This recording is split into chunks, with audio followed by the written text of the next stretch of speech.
Lee, and I am part of the AYSL Foster City team. And my job today is to take you through the updates to the Lost of the Game updates since 2019. I am the referee instructor for our region, and I've been doing this for a few years. Before we start, I want to remind everyone that now as referees, we need to register every year. Once we register, we need to make sure that we complete the safe haven courses. Right now we have 3. About every 2 years, they need to be renewed. And if you're a new referee, you just have to complete the online training. And once you've done it, this is just once in your lifetime, you need to also complete this field training where we'll go through some of the mechanics. All right. Once you're done with that, then you'll just self-assign games for whenever your time allows you to. All the information here is information that is verbatim from the IFAB, the International Football Association Board, and some of the slides here are taken from National Referee Program from AOI. So there's a lot of changes, just many changes that have happened in the last 2 years, over 30 of them. We're not going to go through all of them. We're just going to focus on those that are related to youth referees. To youth games. So we're not going to be talking about like the different types of goalposts that are allowed, or bar protocols, or the electronic equipment, or a bunch of things that are way too advanced or minute about changes to how the law is edited. And but we'll talk about things that will likely happen in your games. You can always go to these resources that are exposed here, as well as in the description of our video. All right, so let's get started. Probably the easiest way to start this one is by something simple, and in this case is drop ball. With one of the key changes here is that now the official restart for anytime that we have interference by an outside agent, call it someone who's part of the audience, something that fell on the ground and just happened to interfere with the ball in the play, is to do a drop ball. Now, this is how the law reads. I think it is key to know that there's this, if once the ball's interfered, like the play's interfered, we should stop play unless there's this clear unless the ball is going into the goal. So if you're in that very unfortunate situation that happens more often than not, where the ball is actually going to the goal, then the defending player is not interfere from stopping the ball, then we actually allow it to happen. And you may think that this is that doesn't happen so often, but if you are a follower of Ted Lasso, the video, the sitcom on it's quite famous right now, you may remember, like, you now know what the restart is when the mascot for the team actually interferes with the game. And we're actually going to talk a little bit, like I'm going to show you a video that went viral this very week on someone interfering with play. Give me 1 sec. Let me get to that.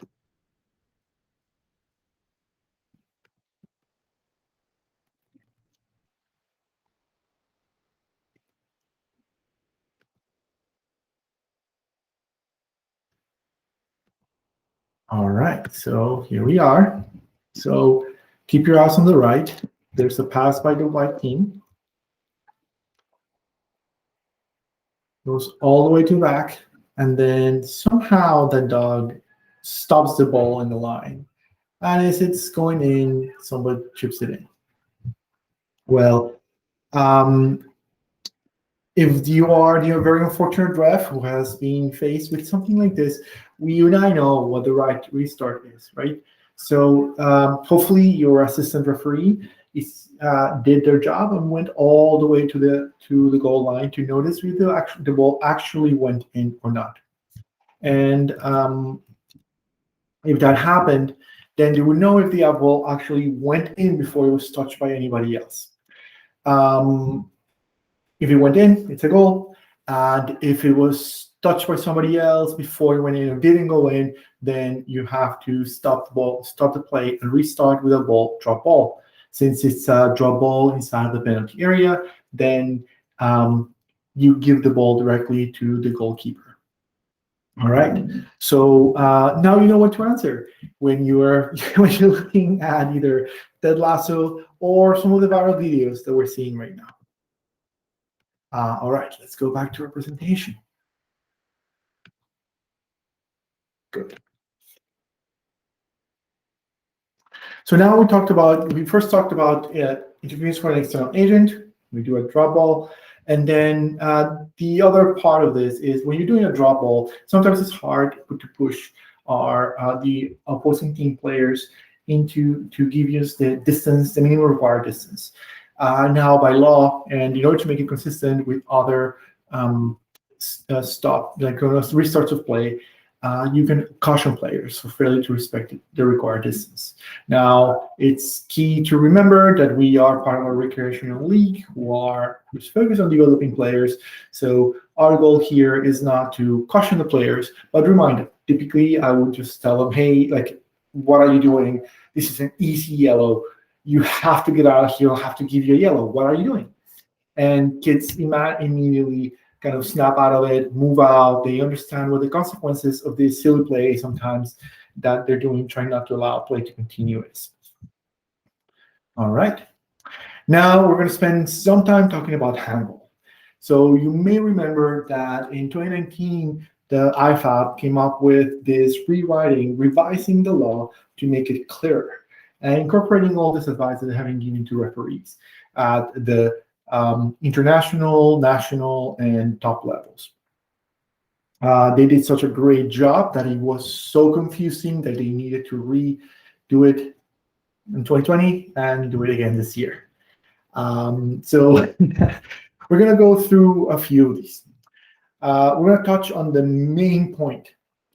The first one is what they call not every ball is a handball offense. And let's just focus on this. Actually, the way this should have been written is it's very frequently handballs are not an offense, similar to offsides, where we know that a play can be offside, and that doesn't by itself makes it an offense. Handball is similar, where it's likely that many of them that you'll see in a regular game are not going to be considered offense anymore.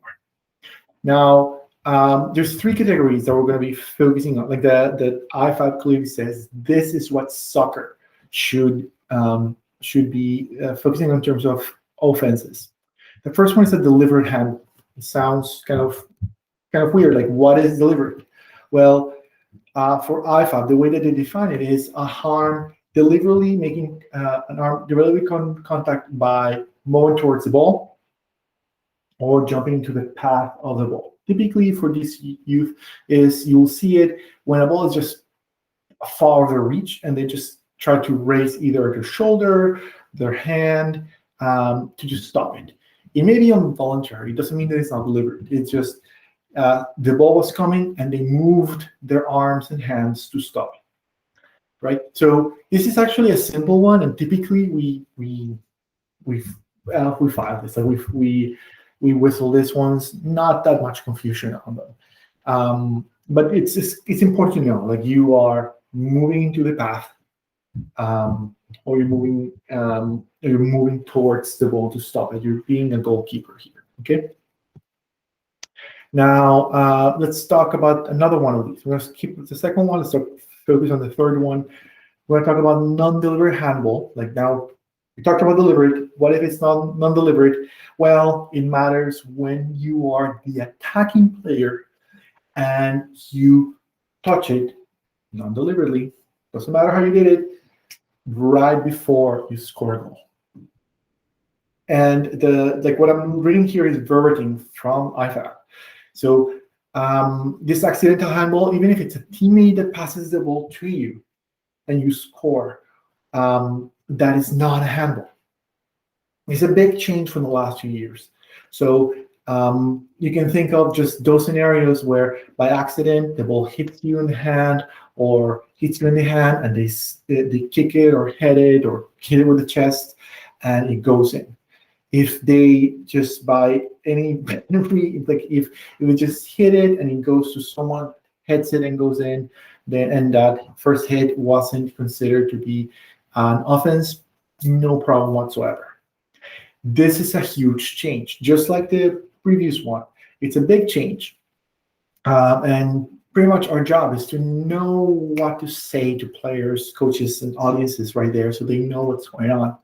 So what I've done in the last few years, as you know, the roles have changed so much, is to quickly jump in and say, no offense.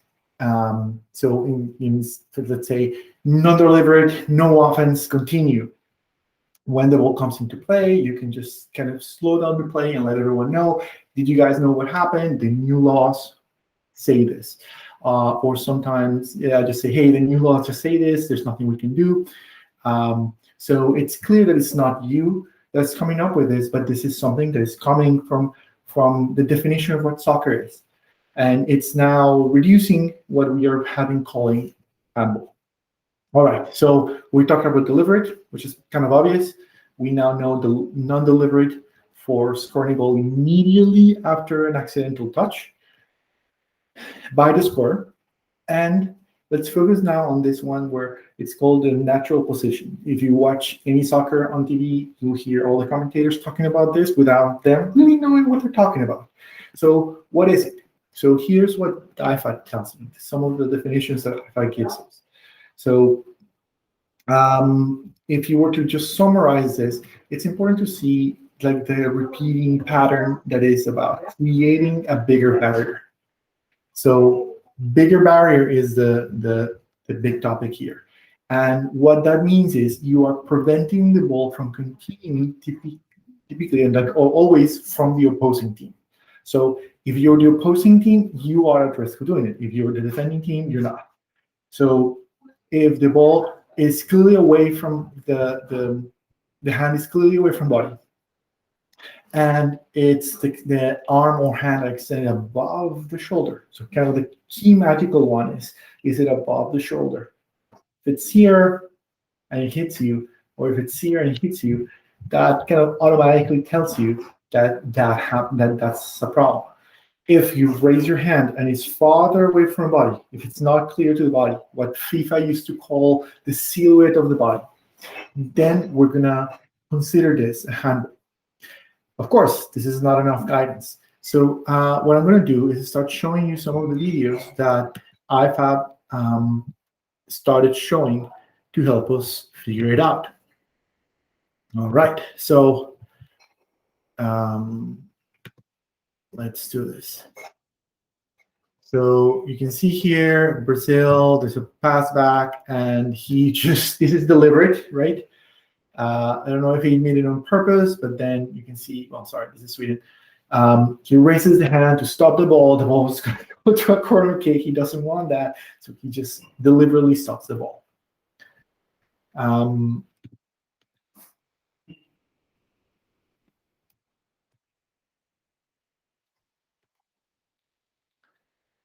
This one, you'll see the player diving, he kind of slips and then dives to stop the ball. That hand deliberately went there, sure. You can see, like in this still frame, that this is what happened. And then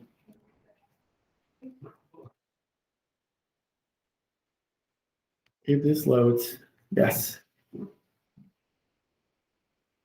All right, you'll see in this case the defender, please load.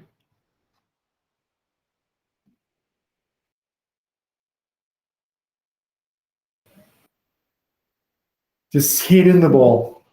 So raising their hand, and I'm not fully sure this was delivered. They say that at professional level, so always delivered. Either way, the ball is clearly above the head and they're hitting it, right? All right, so now we're gonna go and start seeing some natural position. This may look a little bit less obvious.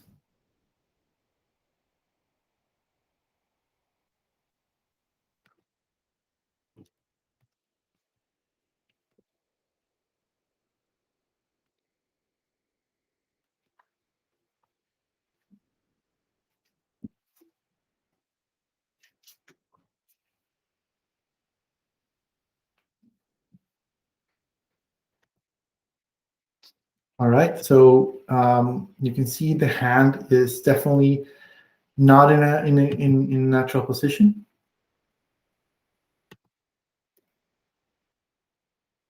We have here the famous hand from Piquet, where he just raises the hand.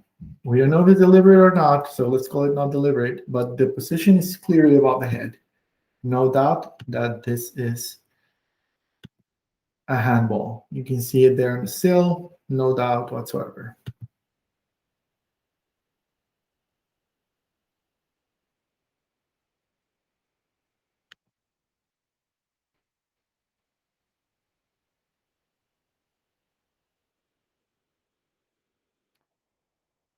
Now the defender approaches the ball and then they come with their hands open, almost like if they were the goalkeeper. They're coming with their hands, like they're not fully extended up, but in this case, you'll see, yeah, the hands were up. And just by doing that, they create a barrier.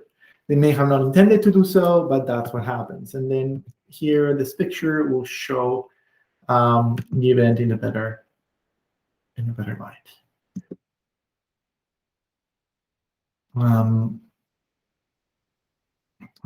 Now, this is a special one because the players are sliding.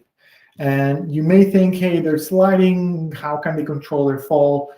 The reality here is that players must know that when they're doing a slide tackle like this one, they cannot raise their hands. The left arm in this case is considered to be legal because it's a supporting arm. And we'll talk a little bit about this.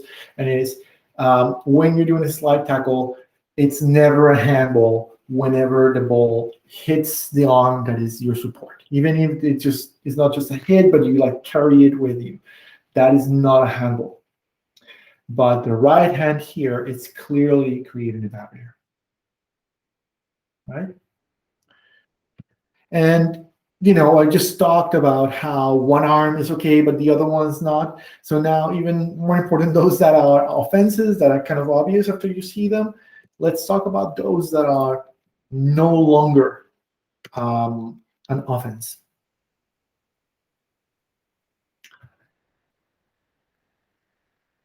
So in this case, the French player hits it on our American player, is hitting the arm. Their arm is in a perfectly natural position. It's close to the body. Again, this is what's called silhouette of the body. The arm could not have been anywhere else.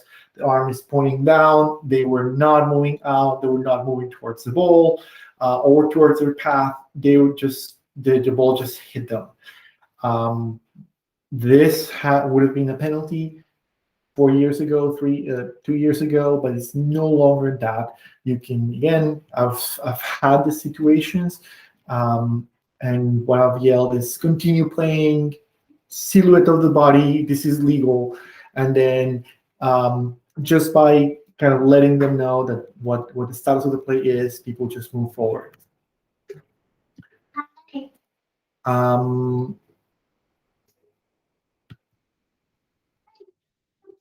Yeah, here you can see a still of the same play. Arm is just next to the arm. Arm is just next to the body.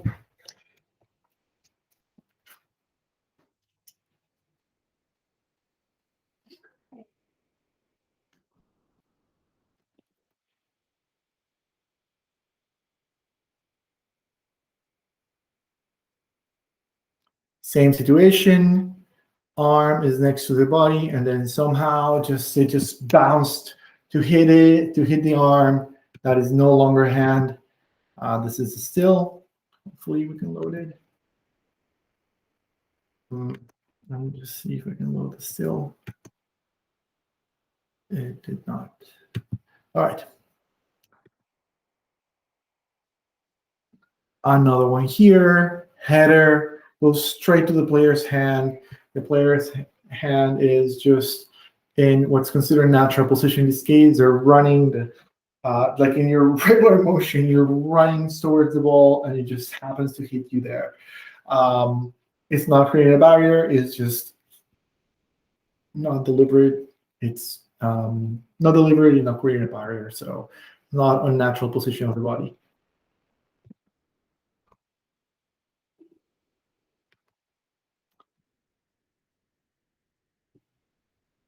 Similar one. There was no possible way that a human could have prevented that from hitting their arm. Um, it bounces off one defender to the other, and their hand is right next to the body.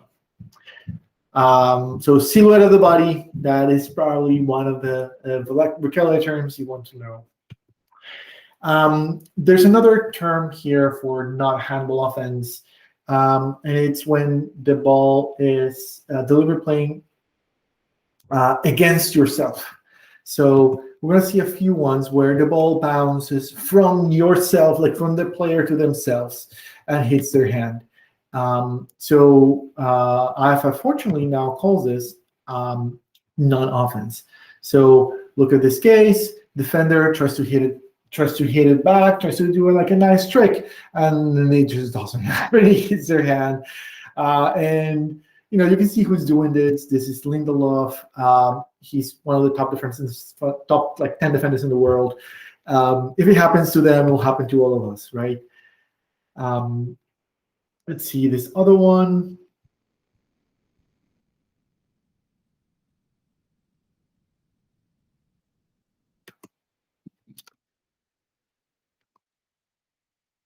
And okay, so let's look at this. Yes. So in this case, he tries to head the ball. It moves in a weird way, so they hit it with the head, and then with the arm. Definitely did not intend to do that. So therefore, is it a non-delivery? Did they make their body bigger? Not really in this case. It just happened to be incidental. This was he was not creating a barrier. All right. And the last one of the non-handle offenses that we're going to be reviewing is those where the player was already extending their arm before the play happened. They were not expecting it to be there. So yes, did they create a barrier, but there's a mitigating factor according to IFAD, that is that there was no expectation of the ball coming to them. Typically, this happens on the defense. So that here's one of the famous ones. So clearly outside, but yeah. Ball was out there. They were not expecting it to come by. They're telling their body, like, what did you just do? All right, that's not a problem anymore. Soccer doesn't believe, like, when IFF said something, it's like soccer doesn't believe that. So this is no longer a handball. And let's watch this one.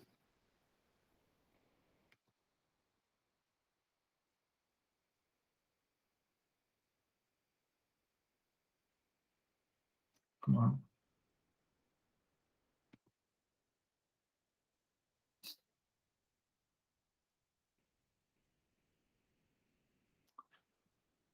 This is hard to see. Let's see. Well, you can see there the player in white. Yeah, the ball bounces to their hand, and they're not. They definitely didn't expect it to happen that way. So they had the ball. It just gets bounced directly there. That is no longer a handball. Then the last one I want to show you is related to the falling arm. This is by IFAD, no longer a handball. So again, as I was pointing out, this is the arm, the supporting arm, getting hit by the ball. There's nowhere else where it's safe to put the arm, and the arm has to go there to have a safe landing. Therefore, this is no longer a handball. And in this case, it just hit and it went to a corner kick. It went past the goal line. In this case, by a defender, therefore it's a goal kick. A corner kick. That's the end of it. If you hear from the players, hey, they get hit with a hand, you can just say supporting hand, no longer a hand. They change the rules. This is how it is. It's clear that it's not a handball. You really can't argue against this. And all right, so that's where we are. So now we went through the three main elements now for hand, and let me remind you. First one is a deliberate ball, when the hand arm goes directly to the ball or to the path of the ball. The second one is making is non-deliberate, making body unnaturally bigger, typically by creating a barrier. And the key elements here are to know whether your arm is extended, like your arm is extended, your hand is extended, and the magical one, usually the one that always saves you, is like is it above the shoulders? Because no one should be running around with their hands above their shoulders. Of course, there are mitigating factors. Typically, someone from the same team, or you hit it yourself, or it's the arm where you're falling to. And of course, the third one we talked briefly about was you are the scorer of a goal, and it's like by accident you touched the ball with your hand right before you scored. Immediately before, not 5 seconds before, not the pass that got to you, but immediately before. All right, so that was long, and I just want to throw a new, like, this additional change that ties into this.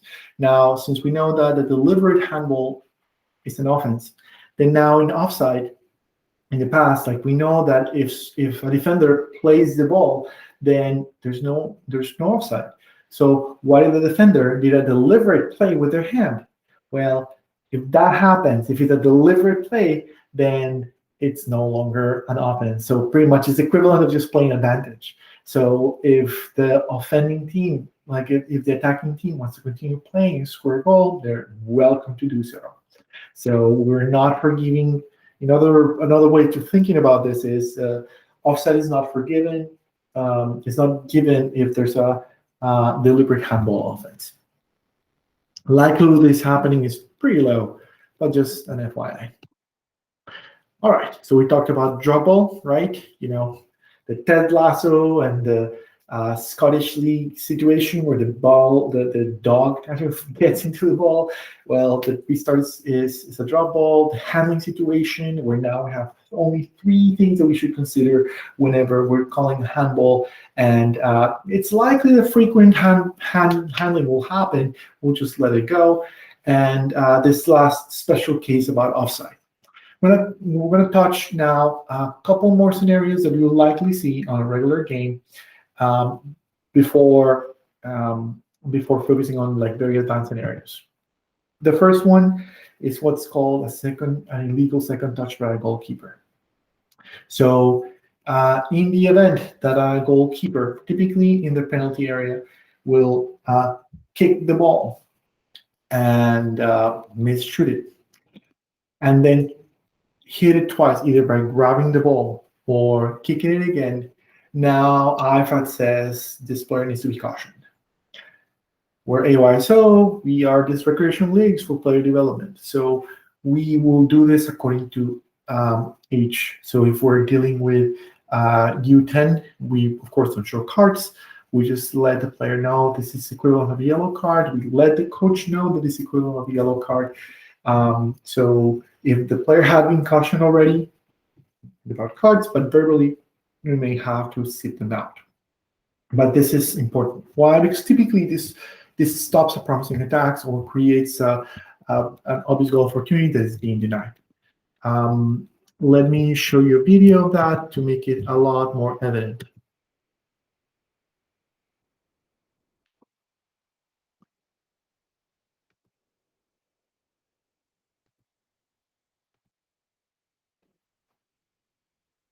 Even the cameraman here gets confused. They don't know what's going on, and the goalkeeper has to kick it twice.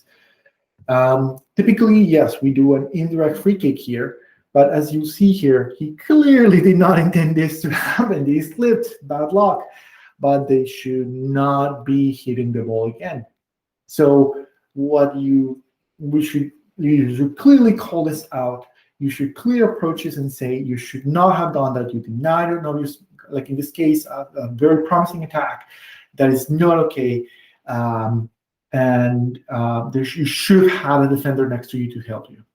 Like this is definitely not okay. So the restart will be an indirect free kick. There's no change to that. It's just the level of the fault of the offense is higher now. It's not considered just a regular foul, but in this case, it's perceived to stopping a promising attack or penalty goal opportunity. So it's a yellow card, and this is something key to know. Again, these are things sometimes when they change, it's hard to convey.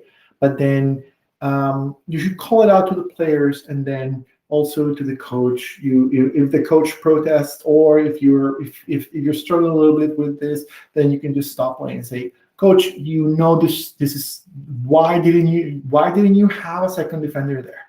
Like, you should have had another defending player there.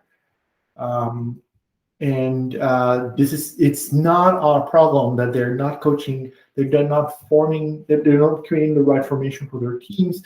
It's in my mind, like, the way I see it is okay to point out it's not you as a ref being the bad person, but you are the one just pointing out this is how soccer is played, and you're not playing it properly. You need to learn so that the next time you do it properly, right?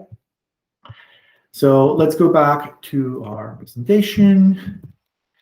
All right, what else? Now, finally, we have a definition for what holding is. I've seen this very ambiguously defined by many people. Now we finally have a definition by a definition by the IFAB.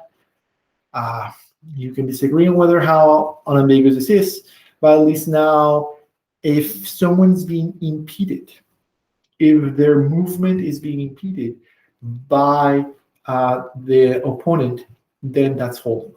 In the past, just hold, that means just having an arm touching you is not holding.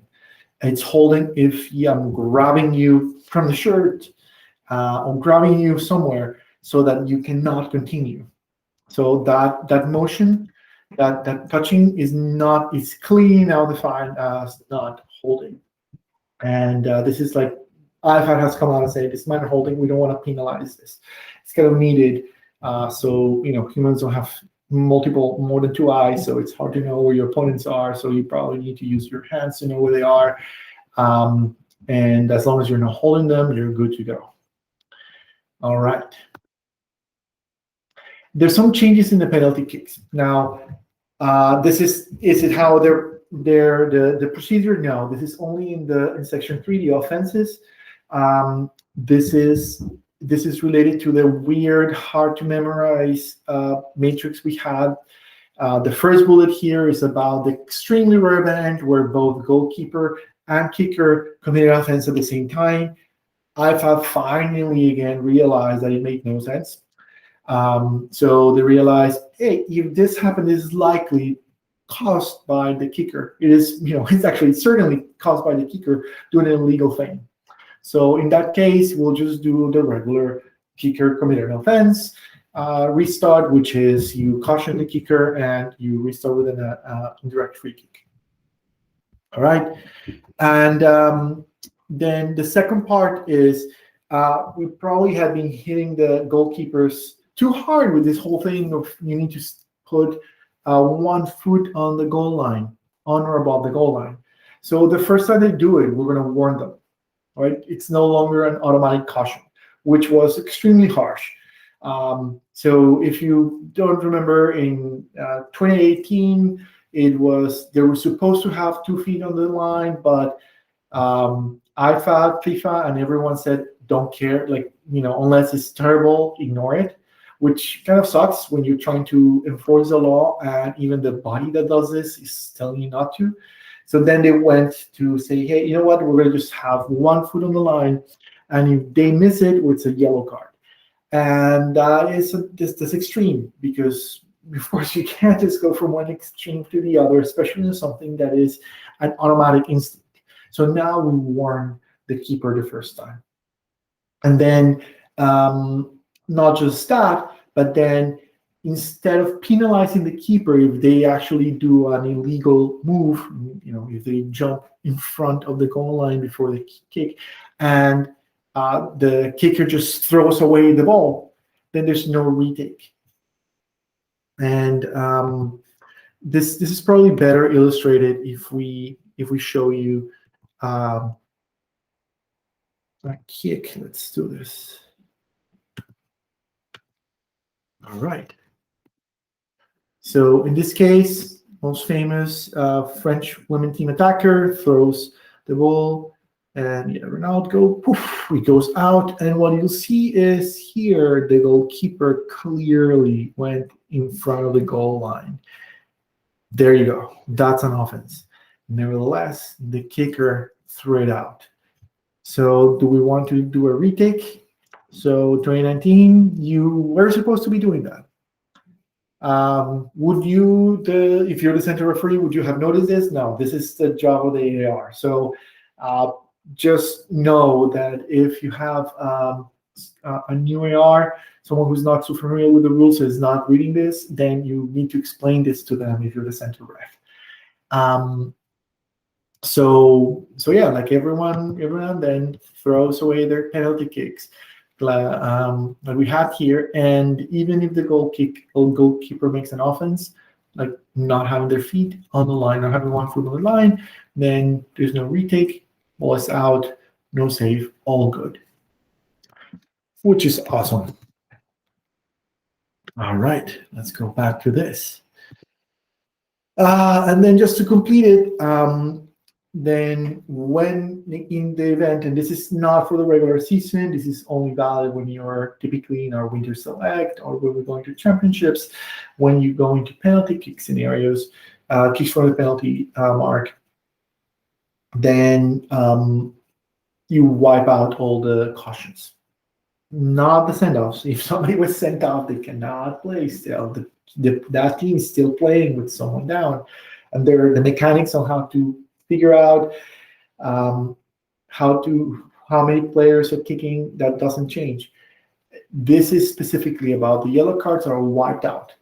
Why does this make sense? Well, now since we have yellow cards for kickers for doing something not good, or goalkeepers for not jumping the line, now they can do it once and get warned or get a yellow card and not be kicked out of the game, like sent off of the game.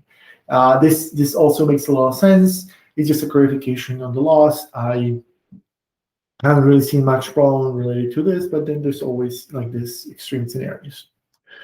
All right, so we've talked about 6 different scenarios that are new, that have come up as updated in the last 2 years.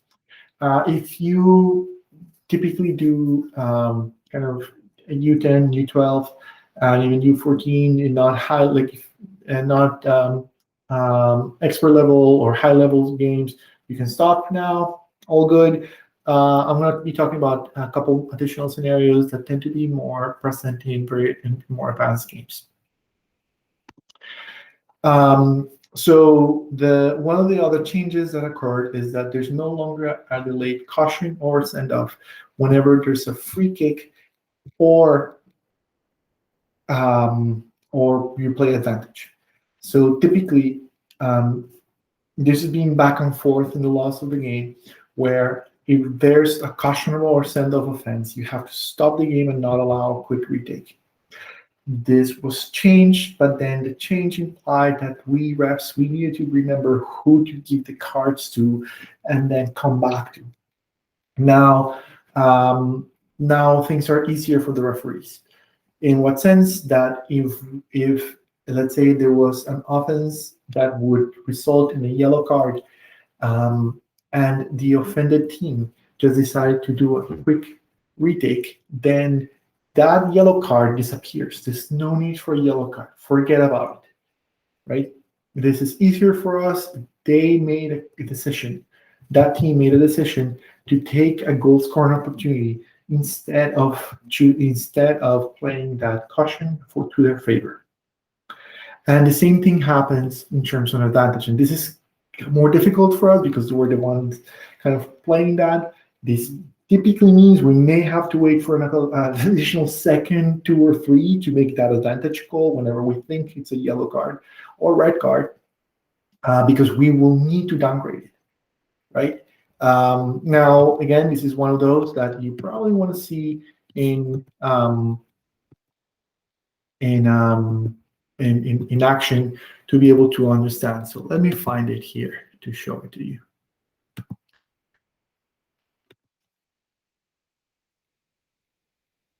So yeah, Sterling goes down, and then quickly ball is passed, and poof, goal. So again, 3 years ago, it was not allowed. Now it's allowed. And then key thing is we just say goal and no longer,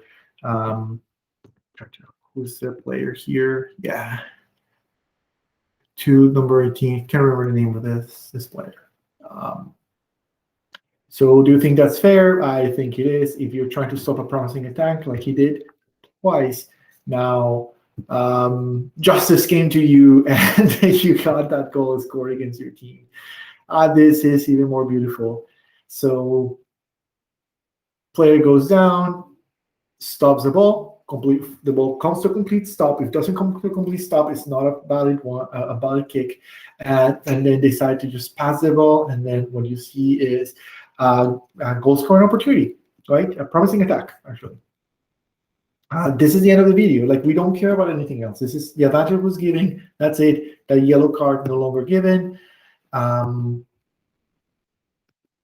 This is the case of the advantage. Clear foul, stopping a promising attack, but advantage was given.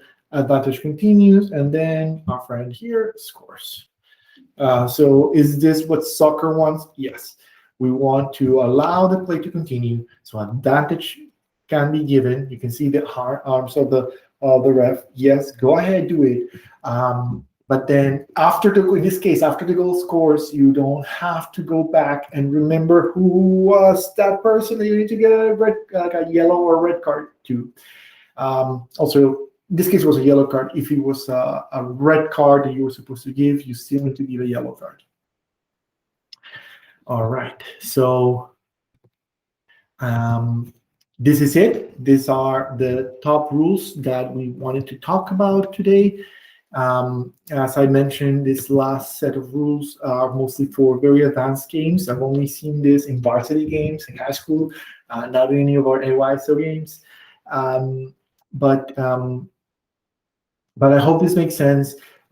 Leave us your comments and let us know what you think. The ref team here at Foster City, and hopefully also our friends from the area and the section can help us with any questions that you have. All right. Take care.